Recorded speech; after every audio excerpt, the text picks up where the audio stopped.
Ayan mula po sa mga apo. Sino nga po? Ay sa asawa.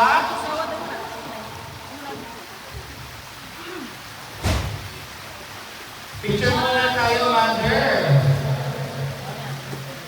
Ngayong oras na ito, tatay, ay ihahatid ng kanyang anim na mapagmahal na anak ang kanilang espesyal na regalo para sa kanilang pinakamamahal na ama.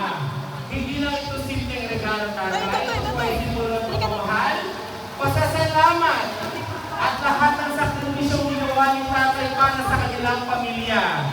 Muli po, tinatawagan ko ang anim or apat representative ngayon na pusong nagmamahal sa kanilang ama. Ang Peñamentes siblings! Palakpakan naman dyan! Wow! Yan po ay sinukmani, tatay. Picture po muna, picture bago buksan.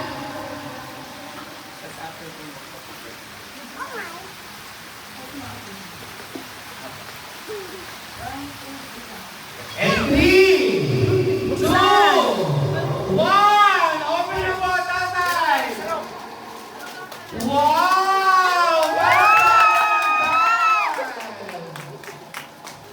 Yan po ay diretso mapunta kay nanay.